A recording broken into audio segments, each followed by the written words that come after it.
Il est assez difficile de se libérer des vieilles habitudes d'être pour pouvoir librement concevoir une vie nouvelle, un monde nouveau.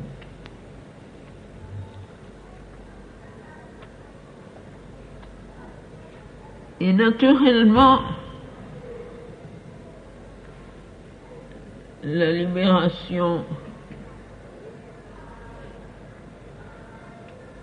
commence sur les plans les plus élevés de la conscience.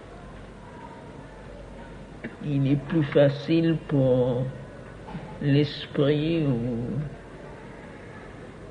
l'intelligence supérieure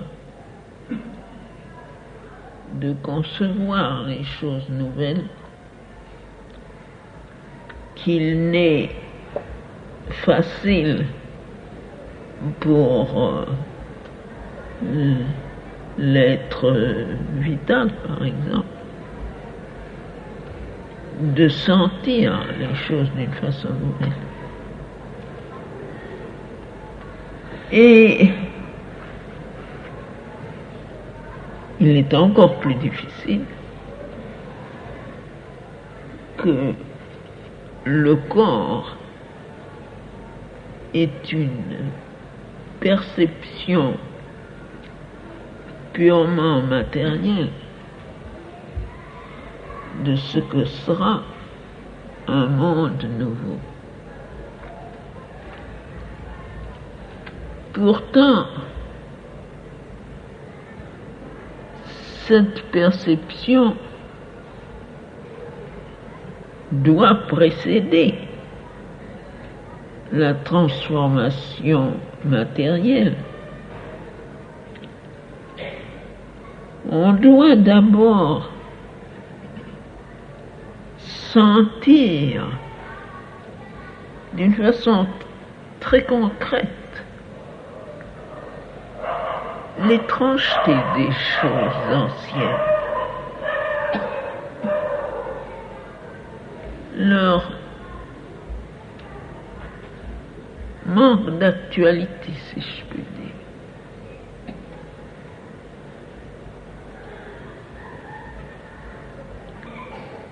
Il faut avoir l'impression même matérielle qu'elles sont périmées, qu'elles appartiennent à un passé qui n'a plus de raison d'être. Parce que les vieilles impressions qu'on avait de choses qui sont passées, qui sont devenues historiques, qui ont leur intérêt à ce point de vue et qui soutiennent la marche du présent et de l'avenir. C'est encore un mouvement qui appartient au monde ancien. C'est le monde ancien qui se déroule, qui a un passé, un présent, un futur. Mais pour la création d'un monde nouveau,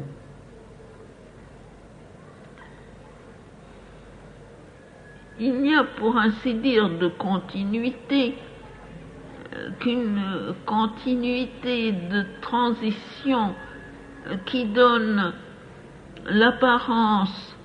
l'impression plutôt, qui donne l'impression de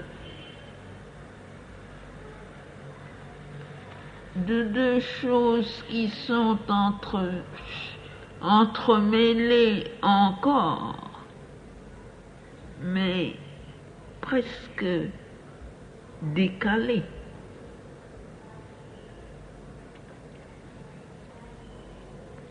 que les choses du passé n'ont plus le pouvoir ou la force de se perpétuer avec plus ou moins de changements dans les choses nouvelles. Ça, c'est forcément une expérience tout à fait nouvelle. Il faudrait remonter au temps où il y a eu une transition entre la création animale et la création humaine pour retrouver une période semblable. Et à ce moment-là, la conscience n'était pas suffisamment mentalisée pour pouvoir observer, comprendre, sentir avec intelligence. Ça a dû se passer d'une façon tout à fait obscure. Par conséquent, la chose dont je vous parle est quelque chose d'absolument nouveau, d'unique dans la création terrestre. Quelque chose qui n'a pas eu de précédent et qui est vraiment une perception ou une sensation ou une impression tout à fait étrange et nouvelle.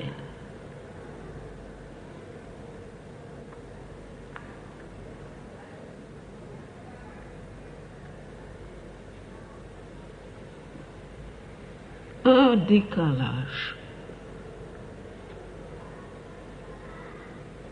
Quelque chose qui se perpétue indûment et qui n'a qu'une force tout à fait subordonnée d'exister avec une chose tout à fait nouvelle, mais si jeune, si imperceptible, presque faible, on pourrait dire encore, qu'elle n'a pas encore le pouvoir de s'imposer, de s'affirmer et de prédominer, de prendre la place de l'autre. Ça fait une concomitance, mais comme je le dis, avec un décalage, c'est-à-dire il manque une connexion entre les deux. C'est difficile à décrire, mais je vous en parle parce que c'est ça que j'ai chanté hier soir. Je l'ai senti d'une façon tellement aiguë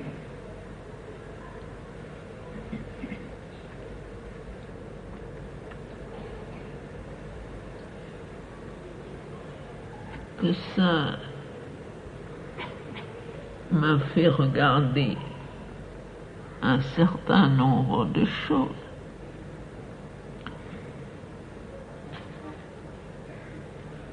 Et une fois que je les ai vus, il m'a semblé qu'il pourrait être intéressant pour vous de vous les dire.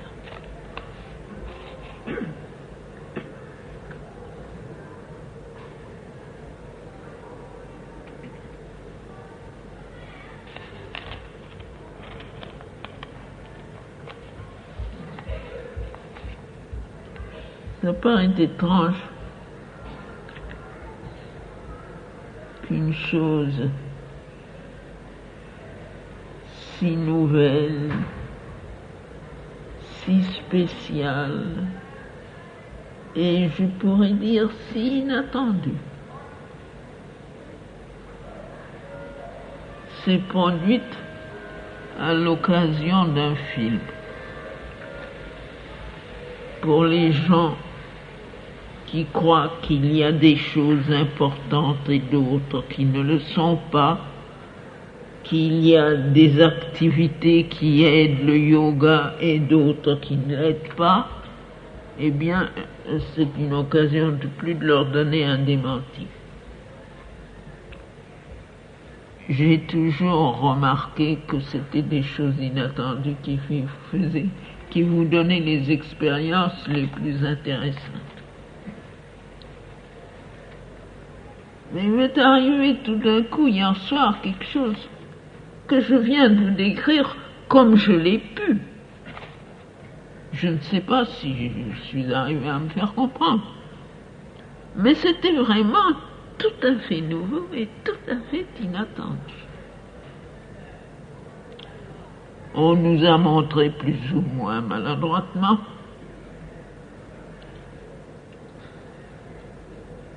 l'image du temple qui est là-bas au bord du Gange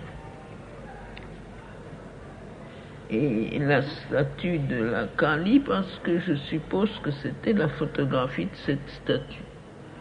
Je n'ai pas pu arriver à avoir un renseignement précis à cet égard.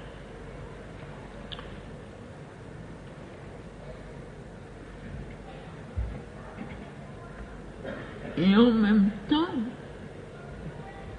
que je voyais ça, qui était une apparence tout à fait superficielle et, comme je le dis, assez maladroite,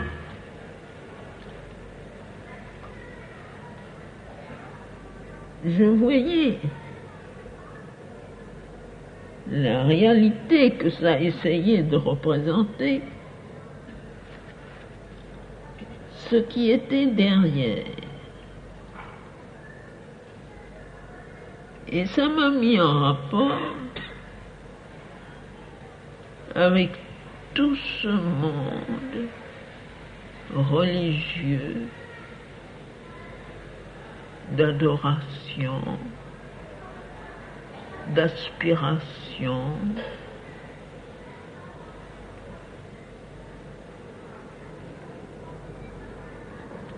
toute la relation humaine avec ces dieux qui étaient, je parle déjà au passé, qui était la fleur de l'effort spirituel humain vers quelque chose de plus divin que l'homme. Quelque chose qui était l'expression la plus haute et presque la plus pure de son effort vers ce qui lui est supérieur.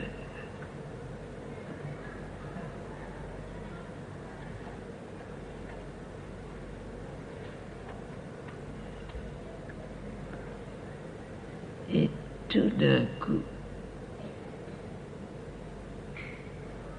j'ai eu, d'une façon concrète, matérielle, l'impression que c'était un autre monde, un monde qui avait cessé d'être réel, vivant, un monde périmé, qui avait perdu sa réalité, sa vérité, qui était dépassé, surpassé par quelque chose qui avait pris naissance et qui commençait seulement à s'exprimer, mais dont la vie était tellement intense, tellement vraie, tellement sublime, que tout ça devenait faux, irréel, sans valeur.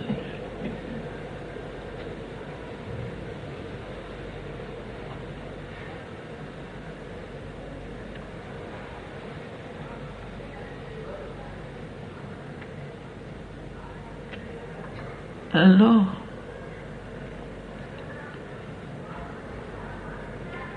j'ai vraiment compris,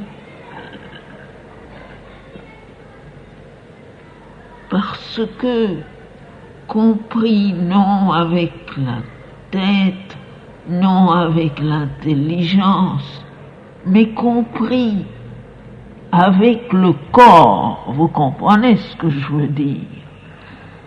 Compris dans les cellules du corps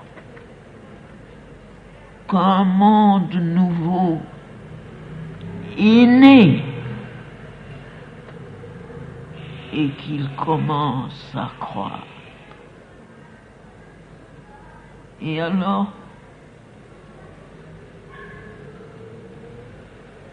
lorsque j'ai regardé tout cela,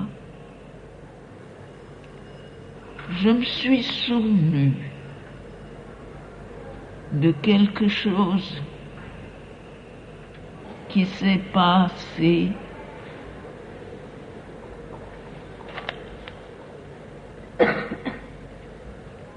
je pense me souvenir exactement en 1926.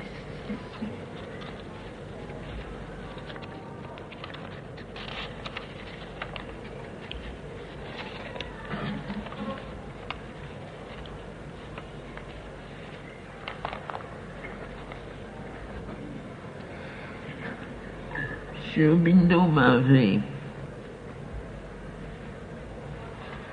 donné la charge du travail extérieur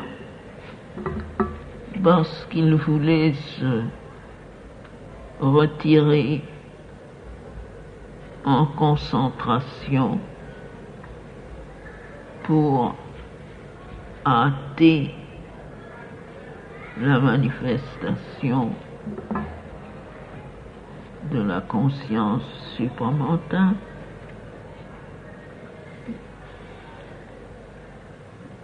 Et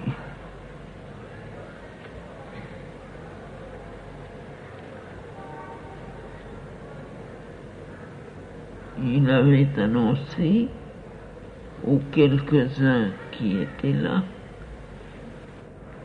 qu'il me chargeait de les aider et de les guider,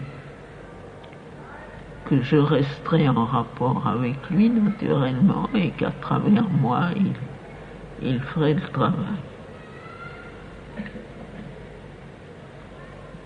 Les choses ont pris tout d'un coup, n'est-ce pas, immédiatement une certaine forme, une très brillante création s'est élaborée avec des précisions extraordinaires, des expériences merveilleuses, des contacts avec des êtres divins et toutes sortes de manifestations qui sont regardées comme miraculeuses. Les expériences succédaient aux expériences, les Enfin, ça se déroulait d'une façon tout à fait brillante et je dois dire extrêmement intéressante.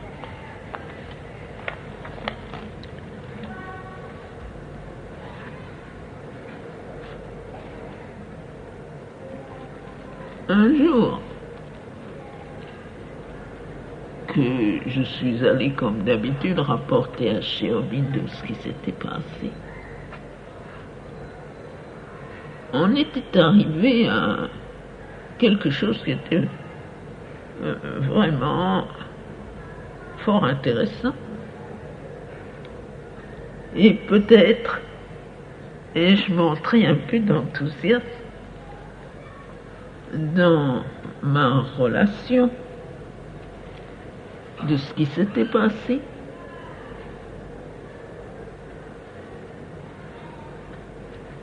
Alors, Shéobindo m'a regardé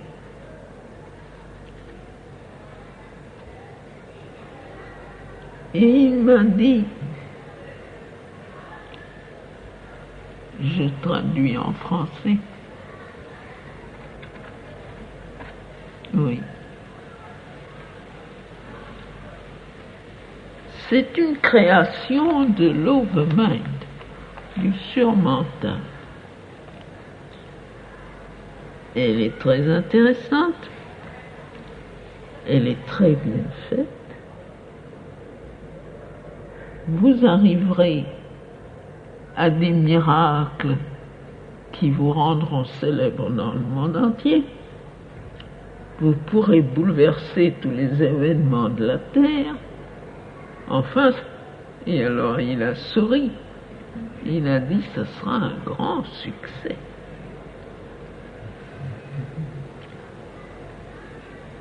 Mais c'est une création de l'overmind. Et ce n'est pas le succès que nous voulons. Nous voulons établir le supramental sur la Terre.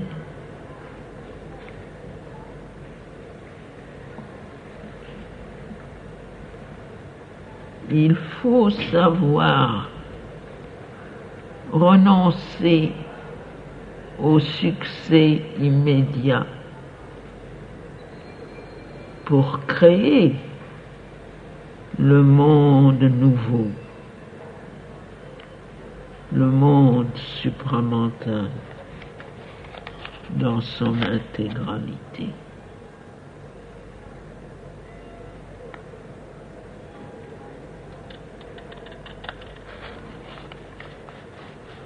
Avec ma conscience intérieure, j'ai compris tout de suite.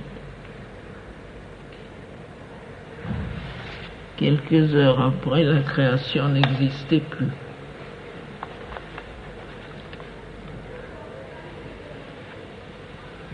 Et depuis ce moment-là,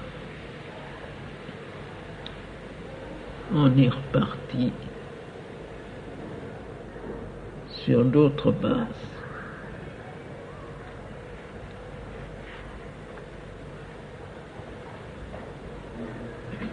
Eh bien,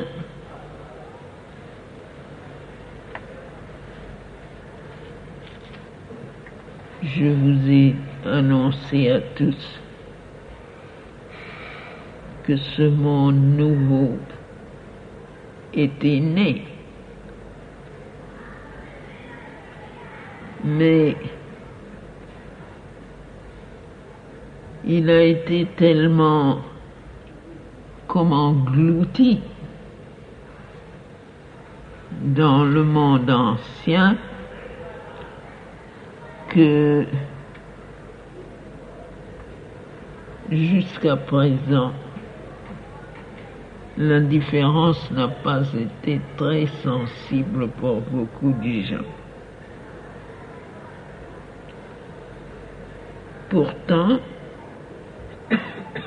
l'action des forces nouvelles à continuer d'une façon très régulière, très persistante, très obstinée et dans une certaine mesure très efficace.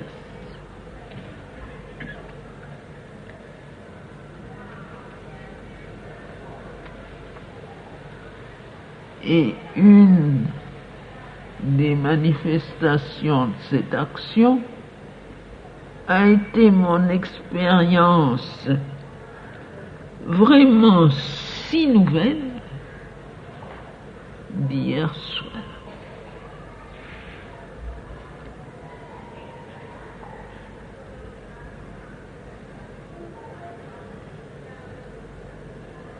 Et le résultat de tout ça,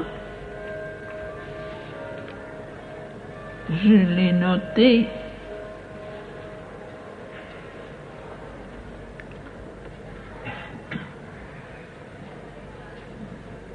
on pourrait le dire d'une façon succincte, un peu linéaire.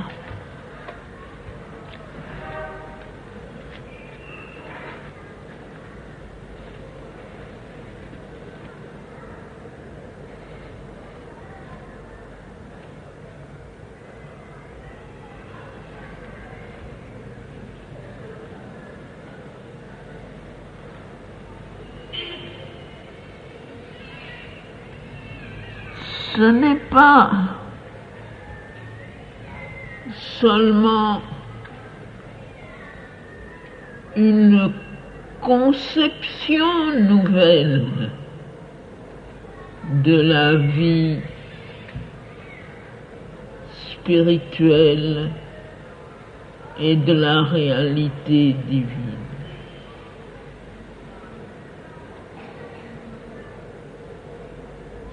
Cette conception a été exprimée par Sri Aurobindo, je l'ai dit moi-même bien des fois, et c'était formulé à peu près comme ceci, que l'ancienne spiritualité était une évasion hors de la vie vers la réalité divine, laissant le monde là où il était comme il était, et que notre vision nouvelle était au contraire une divinisation de la vie, une transformation du monde matériel en un monde divin.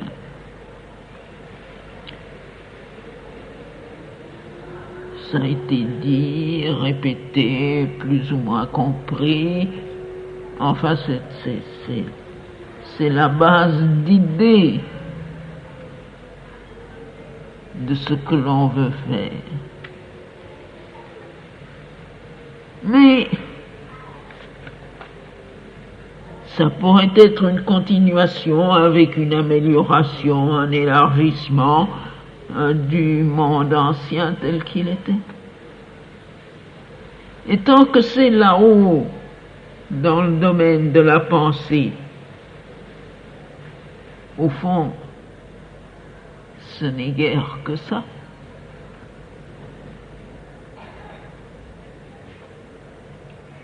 Mais ce qui est la chose qui prend place et qui, elle, est vraiment nouvelle, c'est que c'est un monde nouveau qui est né. Ce n'est pas l'ancien qui se transforme.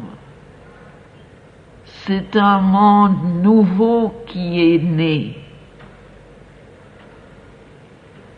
Et nous sommes en plein dans cette période de transition où les deux s'enchevêtrent. où l'autre persiste encore tout-puissant et dominant entièrement la conscience ordinaire, mais où le nouveau se faufile encore très modeste, inaperçu.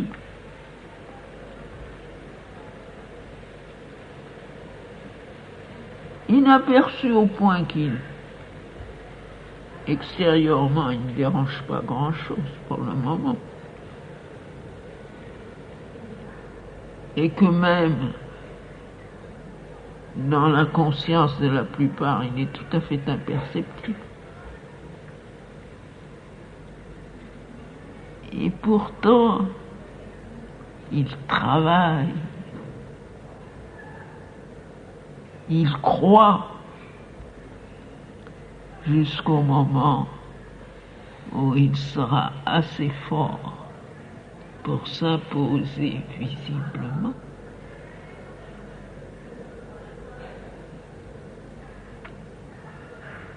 En tout cas, on peut dire, en simplifiant, que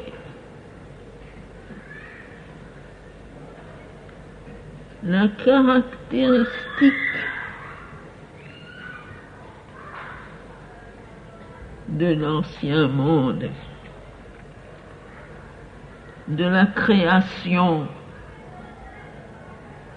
de ce que Sri Aurobindo appelle l'overmind, du surmental,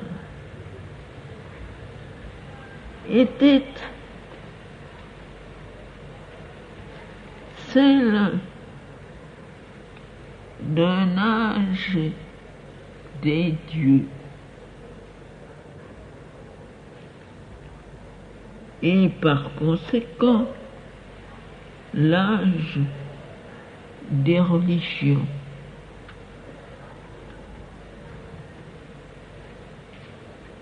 La fleur, comme j'ai dit,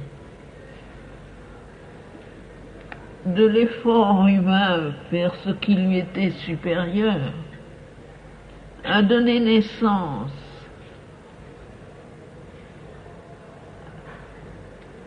à des formes religieuses innombrables, à une relation religieuse entre les âmes d'élite et le monde invisible.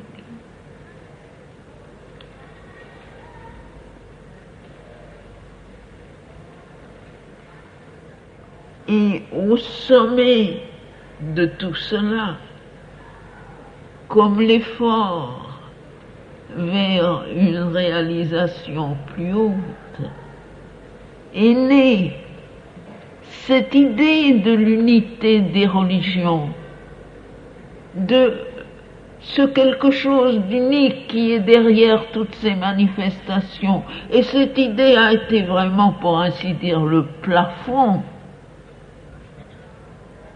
de l'aspiration humaine.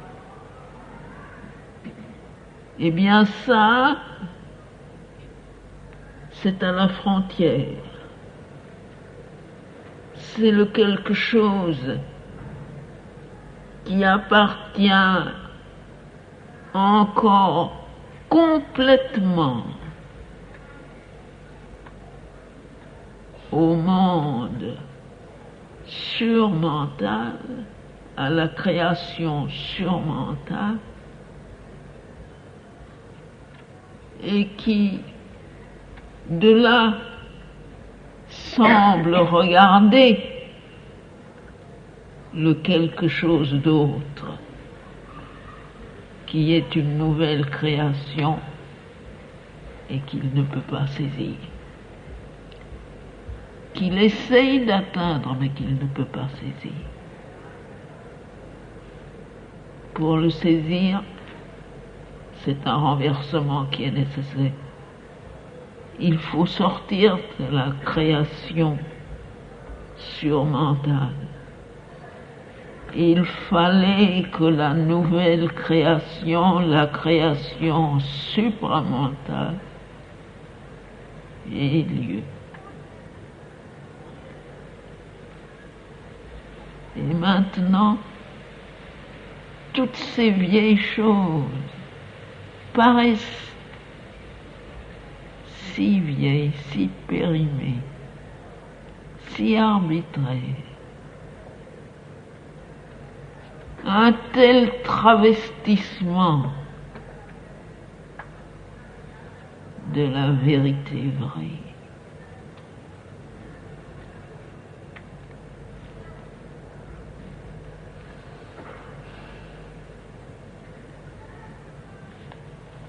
Dans la création supramentale,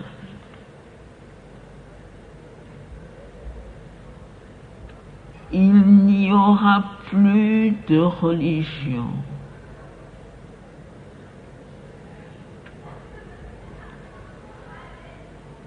Toute la vie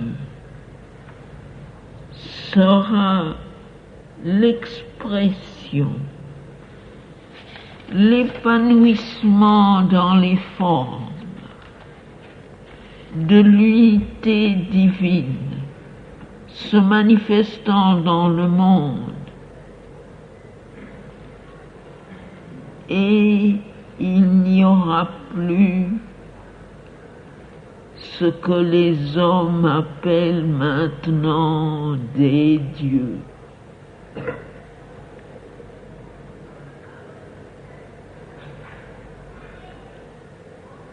Ces grands êtres divins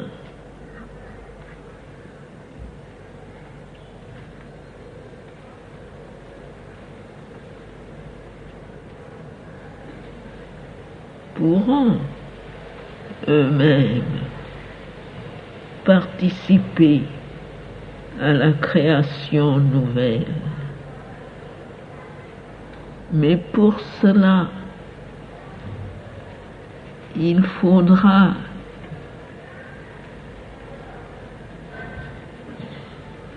qu'ils se revêtent de ce que nous pouvons appeler la substance supramentale sur la terre. Et s'il y en a qui choisissent de rester dans leur monde tels qu'ils sont,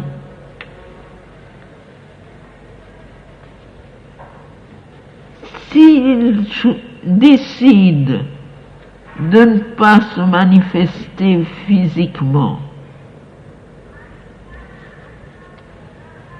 la relation avec les êtres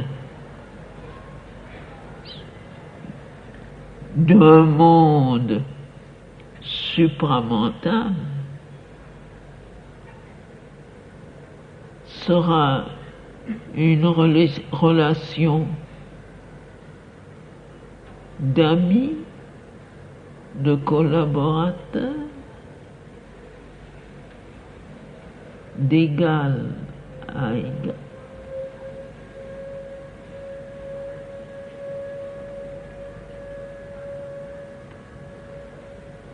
Puisque l'essence divine la plus haute sera manifestée dans les êtres du monde nouveau supramental sur la terre.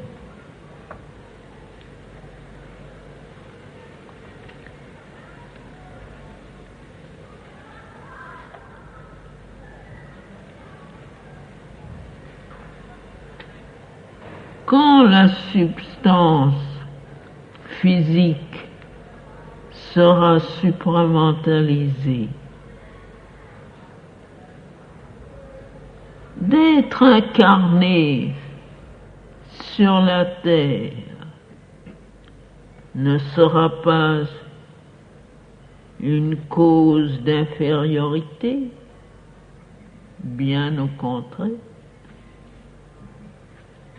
On y gagnera une plénitude qu'on ne peut obtenir autrement.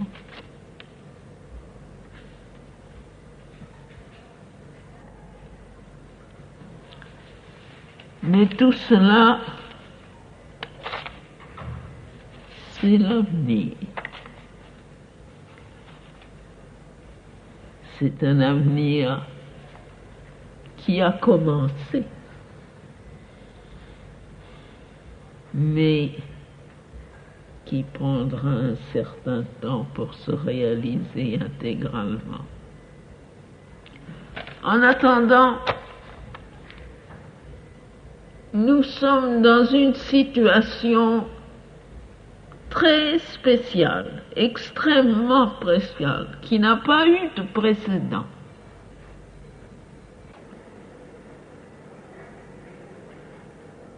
Nous assistons à la naissance d'un monde nouveau.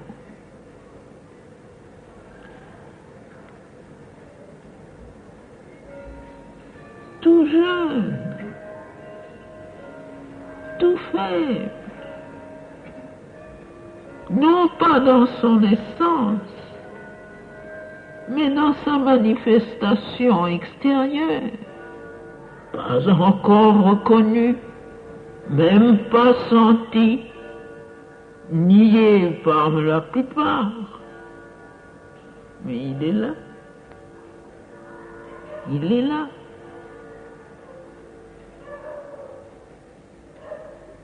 Faisant effort pour grandir, tout à fait sûr du résultat. Mais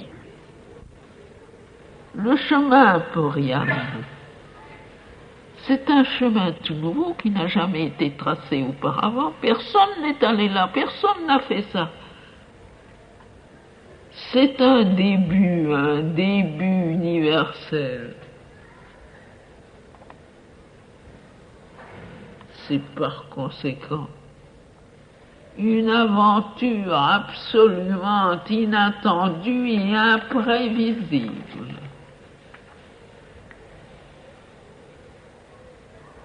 Il y a des gens qui aiment l'aventure. C'est à eux que je fais appel. Et je vous dis ceci, je vous convie à la grande aventure.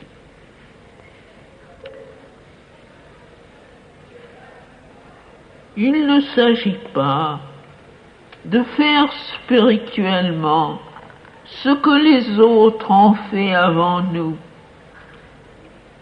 Il s'agit d'une création nouvelle, entièrement nouvelle, avec tout ce qu'elle comporte d'imprévu, de risques, d'aléas.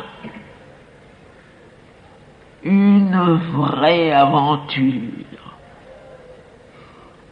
dont le but est une victoire certaine, mais dont la route est inconnue et doit être tracée pas à pas dans l'inexploré.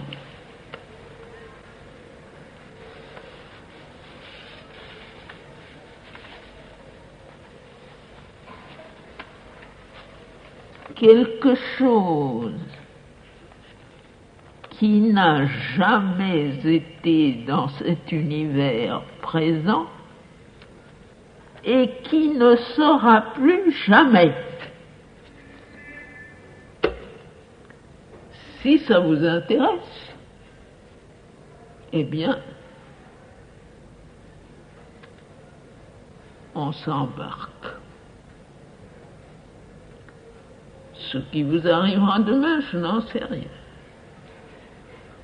Il faut laisser de côté tout ce que l'on a prévu, tout ce que l'on a combiné, tout ce que l'on a bâti, et puis se mettre en marche dans l'inconnu et advienne que pourra.